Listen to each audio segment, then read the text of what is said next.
Match ఎలా జరిగిందో ప్రతి ఒక్కరూ మనం ప్రత్యక్ష సాక్షులుగా నిలిచాం. ప్రతి సీన్ క్లైమాక్స్ అన్నట్టుగా ఈ డైలాగ్ పర్ఫెక్ట్గా సింక్ అయ్యే విధంగా India versus south Africa final match జరిగింది. గుండెలు నరచేతిలో పట్టుకుని మ్యాచ్ను చూశారంతా. ఒకానొక దశలో అయిపోయింది మ్యాచ్, ఇక వార్ వన్ సైడ్ అయింది అనుకునే సందర్భంలో మ్యాచ్ ట్విస్ట్ అయినటువంటి పరిస్థితి. చివరి బంతి వరకు కూడా నువ్వా నేనన్నట్టుగా సాగినటువంటి మ్యాచ్లో టీమిండియా విజయం సాధించింది. మొత్తానికి మ్యాచ్ గెలిచాం. బట్ నిజంగా అంతా బాగానే జరిగిందా?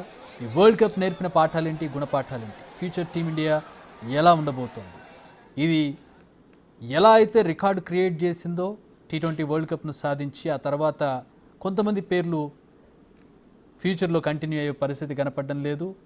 కోహ్లీ అలాగే రోహిత్ శర్మ T20s నుంచి తప్పుకుంటున్నట్లుగా తెలుస్తోంది. ఇక దీని తర్వాత మిగతా మ్యాచెస్, టెస్ట్ మ్యాచెస్ కావచ్చు, వన్డేస్ కావచ్చు, వీటిలో ఉండే అవకాశం కనపడుతుంది.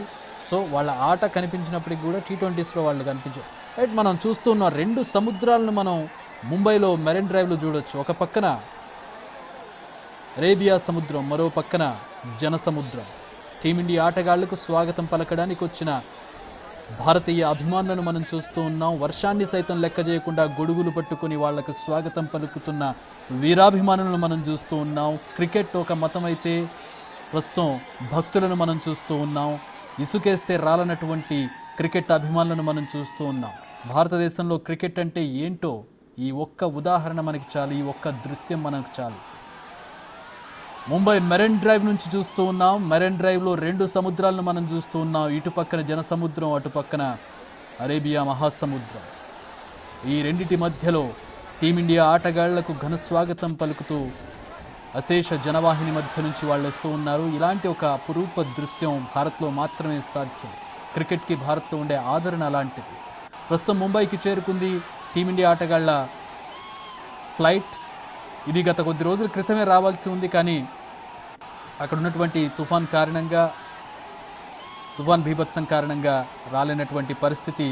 టీమిండియా ఆటగాళ్ళు అక్కడే ఉండిపోయినటువంటి పరిస్థితి కొద్ది రోజుల పాటు. ఆ తర్వాత ఈరోజు ఫైనల్గా వాళ్ళు ముంబైకి చేరుకున్నారు. సో ప్రస్తుతం మనం ముంబై మెరైన్ డ్రైవ్ని చూస్తున్నాం. అలాగే కొద్దిసేపటి క్రితం వాళ్ళు వచ్చినటువంటి ఫ్లైట్, టీమిండియా ఆటగాళ్ళు వచ్చినటువంటి విస్తారా ఫ్లైట్కి ఏ విధంగా స్వాగతం పలికారు, వాటర్ ఫౌంటైన్తో వాళ్ళకి స్వాగతం పలికినటువంటి దృశ్యాలను మనం చూస్తున్నాం. ఒక రకమైన గౌరవ వందనంగా మనం భావించవచ్చు. గౌరవ వందనాన్ని ఇస్తూ వాళ్ళ ఫ్లైట్కి ఆహ్వానం పలికారు భారత గవర్నమెంట్ తరపు నుంచి, భారత ప్రభుత్వం. ఆ తర్వాత వాళ్ళందరినీ కూడా ఎస్కర్ట్ మధ్య, భారీ భద్రత మధ్య వాళ్ళందరినీ కూడా హోటల్కి తీసుకెళ్తున్నటువంటి దృశ్యాలను కూడా మనం చూడవచ్చు. వాళ్ళని చూడడానికి, వాళ్ళకి అభినందనలు తెలపడానికి భారీ జనవాహిని ప్రస్తుతం ముంబై వీధుల్లోకి చేరుకుంది. వాళ్ళు వెళ్ళేటటువంటి దారి మొత్తం మెరైన్ డ్రైవ్ గుండా వాళ్ళు వెళ్తారు. ఆ మెరైన్ డ్రైవ్ మొత్తం కూడా జనసంద్రమైనటువంటి దృశ్యాలను మనం చూడవచ్చు. ప్రస్తుతం ఎయిర్పోర్ట్లోని దృశ్యాలను చూస్తూ ఉన్నాం. విస్తారా ఫ్లైట్లో వాళ్ళు రీచ్ అయిన తర్వాత వాళ్ళకి వచ్చినటువంటి గౌరవ వందనాన్ని మనం చూస్తున్నాం. వాటర్తో వాళ్ళకి శాల్యూట్ పలికారు. ఆ తర్వాత వాళ్ళ